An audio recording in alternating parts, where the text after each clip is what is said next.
po ng Panginoon na merong naaapi, merong nakakawawa. Kaya ang utos sa Exodus 22:21 to 22, do not mistreat an alien or oppress him. Do not take advantage of a widow or an orphan. Huwag daw tayong mang-aapi ng mga mahihina na ngayon ay kinakatawan ng mga foreigners na wala silang kamag-anak, wala silang support system, walang magtatanggol sa kanila, o kaya ng mga balo at ng mga ulila. Napaka mapagmahal ng Diyos, lalong-lalo sa mga kawawa, sa mga api, at sa mga inaabuso. At ito ang ating tema ngayon, you shall not abuse your fellow man. Dapat hindi nang aabuso ng kapwa-tao. Aming Diyos, salamat at kayo Diyos na maibigin, Diyos na makatarungan, at Diyos na kumukupkup sa mga kawawa. Turuan niyo po kami na magkaroon ng pananaw gaya ng inyong pananaw. Turuan niyo po kaming matuto mula sa inyong mga salita at ang aming buhay maiayon namin sa iyong kalooban. Patawarin mo po kami sa aming mga kasalanan, linisin niyo po ang aming mga karumihan, punan ang aming mga kakulangan, at bigyan kami ng kakayahang maunawa kayo. Kayo po ang maging tunay na tagapagsalita. Tuntungan ang inyong paa at kalwalhatian ang inyong lingkod at mapaglingkuran ang pangangaral ng salitang sa inyo magmumula. Nawa, payamanin niyo ang aming isip at linisin ang aming espiritu. Itaas niyo ang inyong pangalan lamang at hanguin kami sa aming mga kamangmangan at hanguin kami mula sa aming mga pagkakamali. Speak with power and majesty, walk in our midst, dispense blessings to your people, glorify yourself, O God. In the name of Jesus, our teacher, we pray. Amen. Ayaw na ayaw po ng Panginoong Diyos ang nang-aabuso ng kapwa. What are some forms and some ways of abuses inflicted on our fellow men? Marami, subalit nais nating suriin ang ilan at tingnan ang ating mga sarili kung tayo po ay may pananagutan sa ganitong bagay. Isang uri ng abuso is abuse of authority. Naging topic natin yan kamakailan. Abuse of position. By whom? By elders. Siyempre, ang pwede mag-abuso ay may kapangyarihan, yung may mataas na ranggo o kalagayan.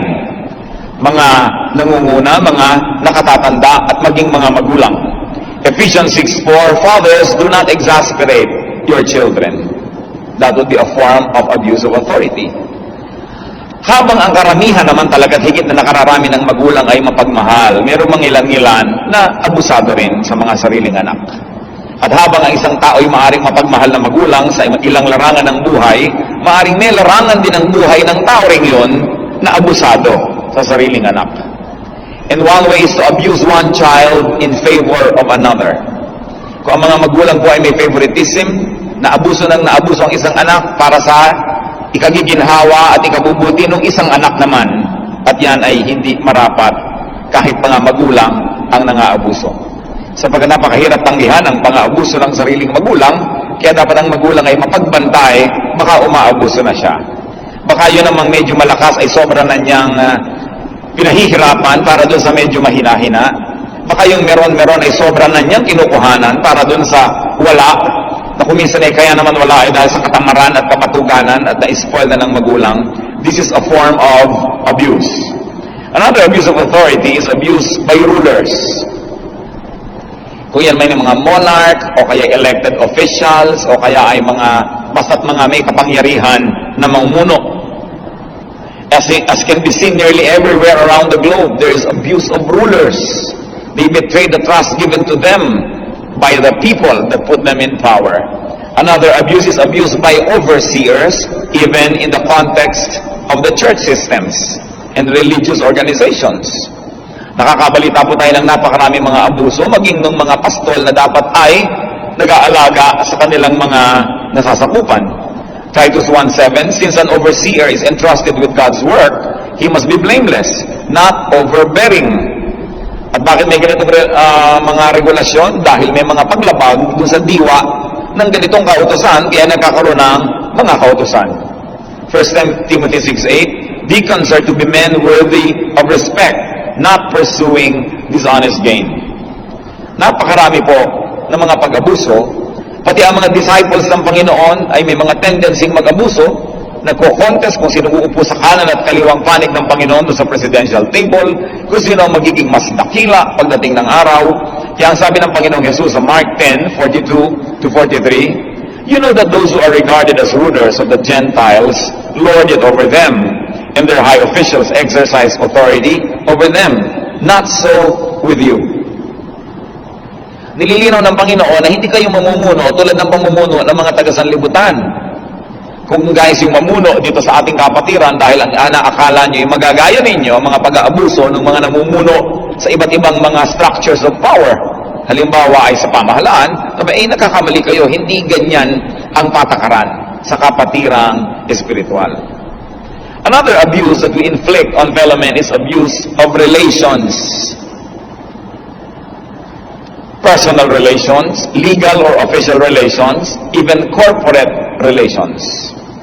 Napakaraming nangaabusong kapatid, kamag-anak, pinsan, bayaw, hipag, kababayan. Napakaraming nag-aabusong kaopisina.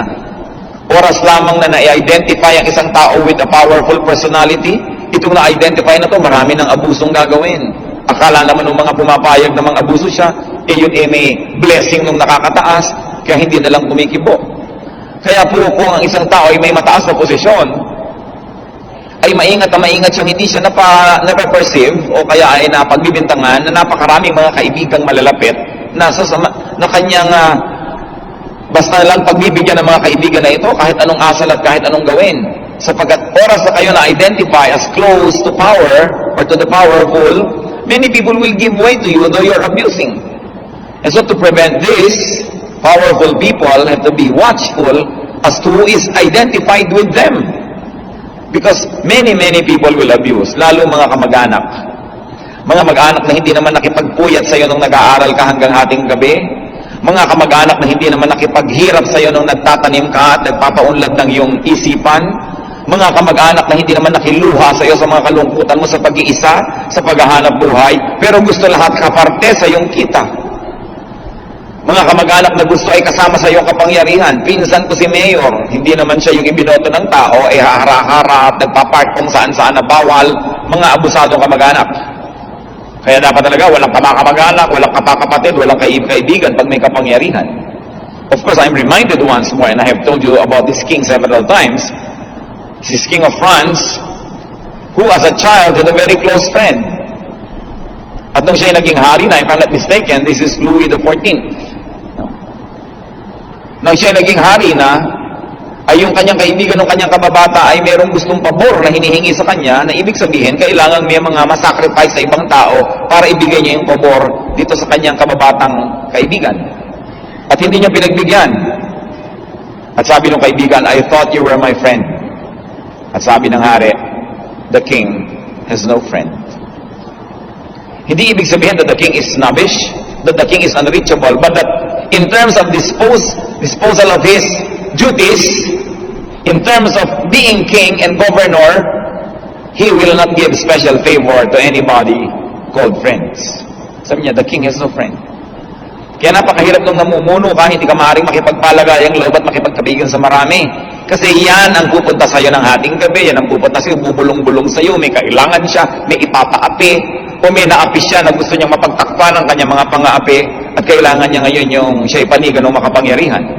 So if you have any power at all, be wary of your relatives, be wary of your friends, because you might be tempted to betray God's trust. And sometimes, it comes in the form of the people's trust. So abusive relations can come into misrepresentation. Pinadala ko dito ng kuya ko, ibigay mo daw sa akin ng ganon, yung pala hindi. We know of several secretaries of high government officials who make a lot of money by extorting money from those who need the signature of the government official. Yung government official naman, pumipirma lang dahil tama namang pirmahan na. Yung sekretarya pala, hinihingan yung mga nagpapapirma. Walang kamalay-malay yung boss dun sa loob, yung mayaman na yung sekretarya niya. Misrepresentation, misidentification, and even projection. All some people need is one photograph with a governor or a senator or a president or a mayor, at pagkalaki-laki nun, pinapakita na niya sa lahat ng tao para ipakitang malapit siya doon at para pagsamantalahanan niya ang kanyang influensya. Of course, kamag-anak ng mga abuse na yan of others is abuse of trust. Ewan ko gaano karami sa inyo mga kapatid, at huwag na kayo magtaas ng kamay, ang nagtiwala, pagkatapos yung pinagtiwalaan nyo, inabuso kayo, siguro lahat tayo magtataas ng kamay. Bakit ang mga tao, oras sa pagtiwalaan mo, ang kakasunod na gagawin, mag-aabuso? Oras sa pinagbigyan mo, ang kasunod nun, mga abuso. Kahit ang mga empleyado, bigyan mo ang mga empleyado ng mga privileges, mamaya, duty mo nang ibigay yon. Minsan ka lang magregalo sa isa pag-birthday niya, duty mo na every birthday, ina-expect na gagawin na yon. Pagtiwalaan mo ng susi ng bodega ang isang empleyado at mamaya nanakawan ka. Pagtiwalaan mo na pwede niyang puntahan ang iyong refrigerator, mamaya ang dami na niyang dinudukot-dukot. Iwan mo ang iyong bahay, at pagka hindi naman yung bantay mo, doon pa sa kama mo nakahigat, naka-aircon pa. Ang pag-aabuso ng tao, alam niyo po nung araw, galit na galit ako sa mga employer na sobrang higpit sa mga empleyado. But I look at it both sides now. Dahil maraming mga tao, ang kilala lang nilang turing ay yung higpitan mo. Oras na hindi mo hinigpitan, hindi mo binantayan, hindi mo sinukat, aabusuhin ka. Subukan nyo ang mga pagawaan na walang bandy clock. Pagka hindi naman mga tananghali lahat ang dating ng mga yan hanggang hapon na dadating, hanggang hindi na dumating. Pero parusahan mo, bawasan mo ng sweldo. Pag 10 minutes late, naku, mabilis, masakidlat kung dumating. Maraming mga tao, hindi nila gusto iginagalang sila. Ang gusto nila, sila ay pinagmamalupitan, sinusukat, pinapagalitan, para lang mag-behave. That's why this kind of privileges must be earned. Noon, galit na galit ako sa mga may-ari ng mga kumpanya, at some of them I knew, na pag may mga fast food sila, may konting maligwak, salary deduction yung empleyado. Pag hindi mo pala sinalary deduction, timba-timba na yung lumiligwak, at wala siyang pakialam. Kababait, pagka mga ano pa lang, temporary, subukan mong i-permanent, bukas magwewelga yan. No? Abuse. So, sabi sa Titus 2:9, teach slaves to be subject to their masters in everything. Magtataka kayo, bakit parang hindi nag-i-speak ang Gospels, ang Bible, against slavery? Nung panahon po ng Panginoong Hesus, better off ang mga slaves kesa sa mga free peasants. Ang mga slaves ay pinapakain ng amo nila para pakinabangan mabuti, kaya tinitiyak na makakain yan dahil binili ang slave, binayaran yan, baka hindi pakinabangan, tiyak nakakain yan. At ang mga slaves sa Israel, after 7 years, are free. At kung ang amo pa nga nun ay may citizenship na maganda, pag naging free ka, magiging sa'yo yung citizenship niya. So, hindi masyadong tinuligsa sa Biblia yung slavery, dahil mas busog noon ang mga slaves kesa sa mga peasants who were free men na talagang abuse of trust. It's important that we be trustworthy. Luke 16:12, if you have not been trustworthy with someone else's property, who will give you property of your own? Mga empleyado na binibigyan mo ng pribilehiyo, aabuso. Bigyan mo ng kaprasong gasoline allowance, mamaya pinapasya na yung buong mag-anak at barangay, charge to the company. Bigyan mo ng representation allowance na dapat niyang gastahin sa mga kliyente ng kumpanya, pati debo ng anak niya naka-charge sa representation. Pag-aabuso. Kaya ang maraming mga dapat ay mga mapagbigay pa ng mga employer, hinihigpitan na lang nila. Huwag mong bantayan yung mga tauhan mo sa bahay, tulugan ang tulugan. Walang ginagawa. Pero pagdating mo, para mga bubuyog, ang bibising gumagawa, magtataka ka kung maghapon sila ganito kabisi, hindi dapat ganito karami ang bahay. So isang malaking palabas, sa harap mo lang nila ginagawa, at akala naman nila nakakalusot sila. No? Akala naman mga empleyadong pagdating mo sa office, punong-puno ng mga papel ng mga mesa, nakakalusot. Kasi sa pagmamanage, tingnan mo lang yung results, anong mga bunga ng ginagawa nila, kahit hindi mo tingnan yung gumagawa, malalaman mo, meron ba siyang performance. Another abuse is abuse of kindness. Mga pinapautang na ayaw magbayad. Bakit ang mga nangungutang, ubod ng amo at bait pag nangungutang, at matapos mautangan ka na, naninigas ang leeg, hindi ka makita. Hindi ka man lang batiin. Hindi man lang sabihin sa'yo, saka na ako magbabayad pag puti ng uwak. Wala. Ikaw pa ngayon ang mag-aalala, nakalimutan na kaya niya. At ikaw pa ngayong nagpautang at tumulong sa kanya ng panahon ng kagipitan, ang hirap na hirap ang loob kung paano ka maniningil, kung paano ka magsasabi. Abuso. Abuse of kindness can also mean abuse of hospitality. mga overstaying guests. Alam niyo po, ang tao, bisita lang for 24 hours. After that, hindi ka na dapat kumaarting bisita. Hinuhugasan mo na yung platong pinakainan mo. Kumukuha ka na rin ng pagkain doon sa mesa at nakikihain ka na rin at nilalabahan mo na rin yung damit na hinuhubad mo. 24 hours ka lang dapat bisita. Yung iba, 24 days. Sabi nga sa Romans 13:8, let no debt remain outstanding. Kahit anong utang yon, kahit utang na loob, bayaran. At kung tayo po'y mahilig maging bisita mismo tayo, tandaan nyo yung policy to be welcome. The shorter the visit, the more welcome. No? Pagka hindi ka na sinasabihan ng host mo, good morning, ting umaga, makahalata ka na magbalot-balot ka na at matagal ka na dyan. No? Pagka nakikita mo yung itlog, butas na yung gitna, kinuha na yung pulang, inabot mo puti na lang, umuwi ka na. You have overstayed. You're welcome. Ang hirap naman po sa marami mga taong abuso, minsan mo lang maging bisita, sa susunod, tungkulin mo na, nabuksan yung tahanan at bisita mo na siya all the time. Yan pong pagiging bisita, ang ticket niyan is good for one admission. Inimbita ka, pumunta ka sa bahay ng may bahay, sa susunod, mag-antay ka uli ng imbitasyon. Hindi yung kung minsan kang nakatungtong doon, pabalik-balik ka na. Ang ticket din, good for one entry only. Ang daming mga abuso. Yung mga abusado sa courtesy. Minsan ikaw ay matulungin, maawain, you extend courtesies, you extend privileges.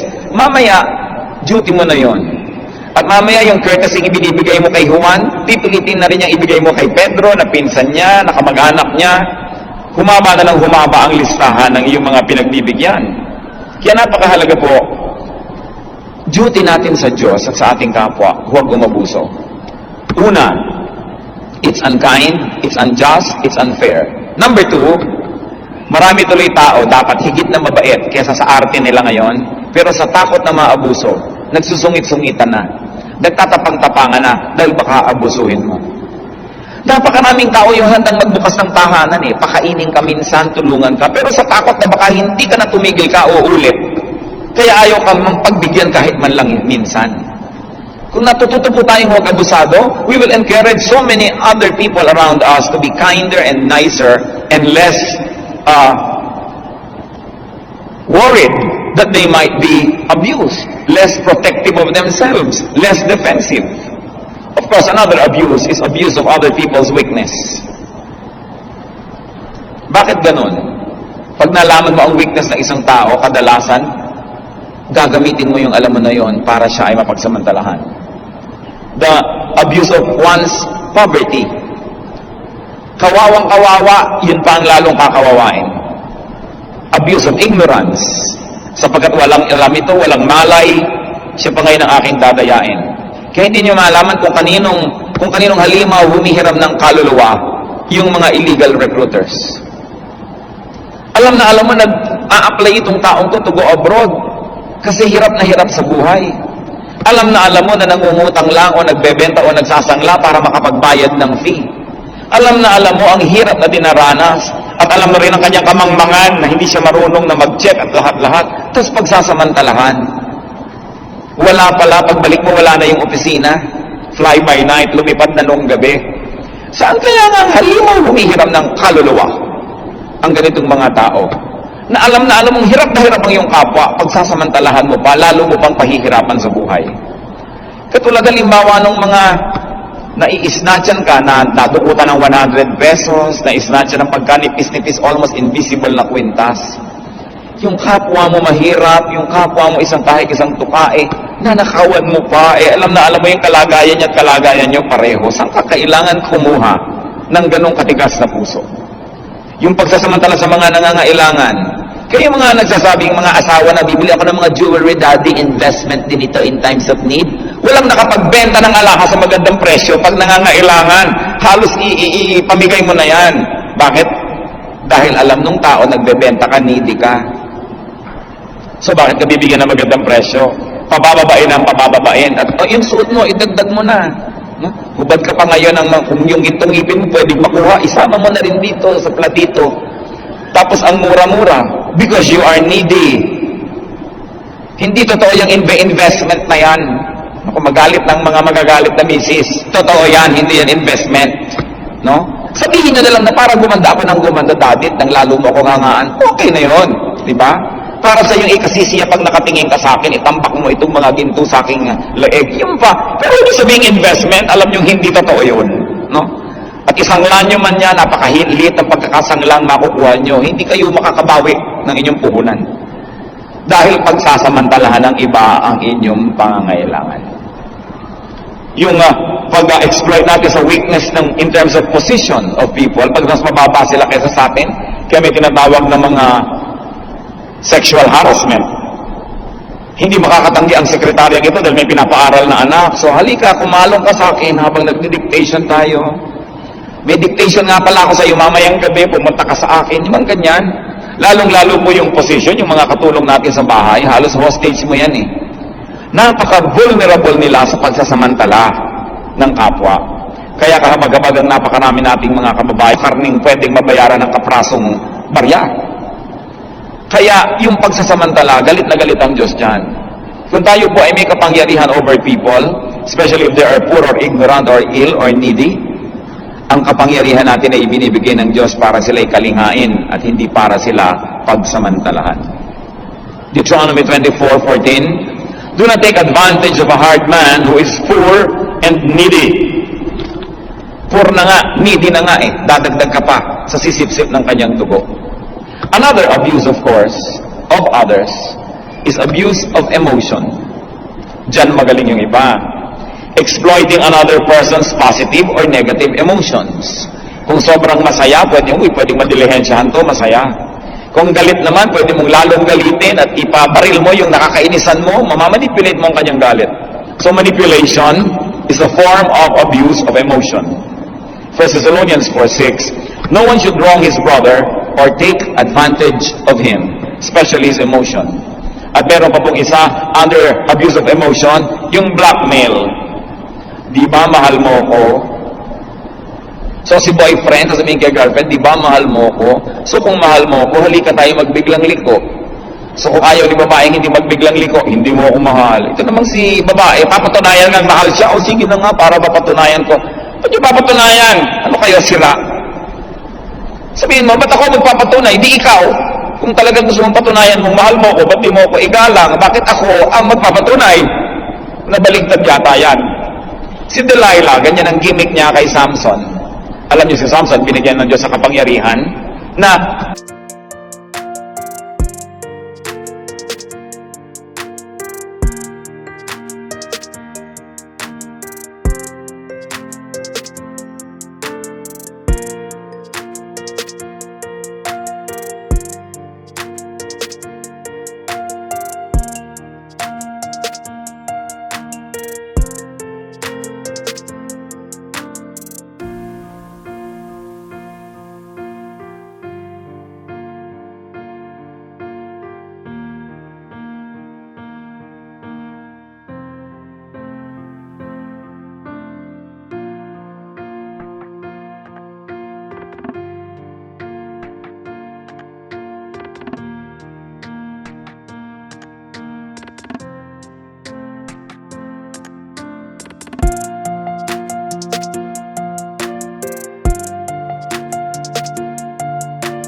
at hindi nyo balak talagang pakasalan dahil nakita nyo may masamang ugali, huwag nyong dadalawin ang nanay niya pag naghihingalo. Naku, pasusumpayin kayo. Alagaan mo anak ko, paano ka tatanggi? Mapapasubo ka ngayon, no? Be wise. So, okay lang alagaan mo yung mga kapatid mo dahil bili ng namamatay mong magulang. Alagaan mo si Junior. Pero my goodness naman, 30 years later, sanga-sanga na ang bigote ni Junior. Nakasandal pa rin kay Kuya. Yan ang abuso. Nung paslit ka, sige, itinumpa sa magulang na alagaan ka. Pero ito ba naman ang sedula mo, itambak-tambak na? Junior ka pa rin. Kaya abuso. Psychological abuse ito. At yung may masakit sa puso. May sakit ako sa puso, masama ako magtampo. Lahat na ngayon ang hingin, ibibigay mo. Ayan, ang puso ko, tumitibok-tibok na. Mga marang na pagsasamantalahan ng kahit sino na lang ang gustong magsamantala sa atin. Sapagkat tayo yung mga walang kibo. Kunwari. Pero pag talikod naman, daldalan kayo ngayon lahat. No? Pambihira naman yan. Wala namang kwenta yung gusto niya mangyari. Pag dumating ulit, yes sir, opo, good morning. Tapos kwentuhan na naman kayo. Inis na inis ka sa tiya mo na umaabuso. Opo tiya, pagtalikod, pambihira naman si tiya, ganun na naman kayo. So, magre-reklamo rin lang kayo, sabihin niyo sa harap niya, you know, water follows the path of least resistance. So you must resist what you don't want. At alam nyo, iiwas yun, nahahanap ng iba. Subukan nyo lang, merong gusto mag-utos, ang dami nyo uutusan, manimakot kayong tikas-tikas ang mukha nyo para sangkalan. Pag tinignan yung mukha nyo, sa iba iuutos yun. Resist. At lalong-lalo, resist evil. Sobra kasi tayo the silent majority is misrepresented and abused by the noisy minority, even in our country. No? Yung laging maingay, akala mo siya ang tinig ng bayan. Kasi marami naiinis o natutuwa, sinasarili lang, hindi kumikibo. Kaya dapat din in the interest of truth, marunong tayong kumibo. What are the tools of abuse, usually? Nakamag-anak na ng mga napag-usapan natin. Of course, yung pinakahilaw at pinakamarahas, physical power. It's a tool of abuse. Malakas ka, kayang-kaya mong suntukin ang lahat, maabuso mo. Words are tools of abuse. Proverbs 12:18, reckless words pierce like a sword. Yung po mga bata na inabuso ng mga hindi magagandang mga salita habang maliit sila, hirap na maging buo ang pagkatao hanggang sa sila'y tumanda. Yung napagsabihin, hindi ka maganda, pangit ka, hindi ka marunong, bobo ka, maitim ka, lahat-lahat. Habang panahon, nagsisikap silang patunayan na sila ay kaibig-ibig, na sila ay maayos, at sila ay maganda. Nagkakaroon sila ng bitterness at walang agenda kundi maghiganti. Galit sa mundo, galit sa lahat. Kaya yung mga pinalaki sa ganyang mga masasamang mga pananalita, kadalasan yan din ang mga pinakamahirap makasama sa buhay. Kasi napakalalim ng sugat na ibinibigay ng salita. Nasalamat na lang na maaaring pagalingin ng dugo ni Kristo. Na sa Panginoong Jesus ay maaari nating i-charge yung mga nakaraan natin at huwag na tayong magreklamo at magdrama patungkol doon dahil pwede tayong magkaroon ng bagong buhay, bagong puso, bagong pananaw. Salamat na lang. Pero kahit pa nga magsasabing Christian sila at laging may dalang Biblia ang kilalaki, yung iba hindi pa siguro nila natitibdib ang ibig sabihin ng magpatawad, yung pag-ibig ng Diyos. Kaya dala-dala pa, kim-kim sa kalooban, yung mga bunga ng mga masasamang salita. Don't abuse people with your words. Noong isang linggo po, ay ako'y pumunta sa isang patay at mahigit 50 taon na mag-asawa yung couple na ito. At yung lalaki ang namatay. Noon daw may karamdaman na ito, sabi nung babae, sinasabi sa akin, nung yan ay malala na, sabi ko, awayin mo naman ako. Sabi ko, bakit po? Eh yan din ang tanong niya, bakit ko gustong awayin niya ako? Sabi, awayin mo naman ako. Kasi, baka mamatay ka na. Sobra akong mahihirapan kasi ang buti-buti mo sa akin. Galitin mo man lang ako kahit konti na meron man lang ako dahilan para tumigil lumiyak. Kita niyo yun? Kasi alam mo, sabi niya, mahigit 50 taon silang mag-asawa. Ni minsan, hindi sila nagpalitan ng masamang salita. Ni minsan. Sabi niya, paano ko ngayon ipagluloksayan? Sabi ko, well, huwag niyo na ipagluksa. Ipasalamat niyo na hindi kayo nagkaganon. Ipagpasalamat niyo, nakahiram kayo sa Diyos ng asawang mabuti. At natitiyak ko po, naging mabuti sa inyo dahil mabuti rin kayo sa Kanya. Kasi kung mabuti man siyang lalaki, kung wala kayong ginawa kundi magbunga after 10 years, manununtok na rin yan. Diba? Dahil nainis na. So ang kabutihan, sagutan yan cooperation. You bring out the best in another person or you bring out the worst. Kaya mga kapatid, kung tayo po'y laging sabing namin, kahit sa kayo magpunta, may nakakaaway kayo. Kahit sa kayo magpunta, may nakakasira. Huwag silang pagbintangan ninyo. Baka sa behavior nyo, merong isang bahagi na walang ginawa kundi palabasin yung halimaw sa kanya, imbes palabasin yung mabuti sa kanya. What do you bring out in others? What do you provoke them to become is your responsibility. So there's such a thing as physical power, there is such a thing as psychological power. Katulad nga ng sinabi natin, yung power ng mga may sakit sa puso, yung mga power ng mga naghihingalo, yung mga power ng minamahal mo sa buhay, malakas yan. At kahit power ng mga employers, yung lang na takutin mo ang mga taong tatanggalin mo siya sa trabaho, wala siyang bonus, Ephesians 6:9, Masters, do not threaten them, referring to workers. Kasi yan ay isang uri ng paggamit ng psychological power to abuse. Of course, we have already said manipulation as a tool of abuse. Romans 16:18, by smooth talk and flattery, they deceive the minds of naive people. So dapat hindi ka manipulative. Kung binigyan ka ng Panginoon ng maganda't mabulaklak at matamis na dila, gamitin mo para sa katotohanan, sa kabutihan, sa kagandahan, hindi upang magmaniobra ng mga tao. Another, of course, is coercion. Through coercion, the use of raw power or authority, which we have already mentioned, but there are many forms of coercion we can abuse. Sabi ng Leviticus 25:14, do not take advantage of each other. Power is for nurturing others, not for taking advantage of them. So sino po kaya?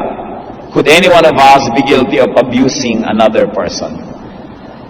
Mga magulang, baka may inaabuso kayong anak para sa kapakanan ng ibang anak, lalo nung paborito ninyo. Mag-isip-isip tayo. Mga anak, kumisan inaabuso nyo ang inyong magulang ng relasyon, ng emosyon. Nag-aabuso ba kami ng aming kapwa?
At nang ganun, huwag kaming maging alipin ng nakaraan.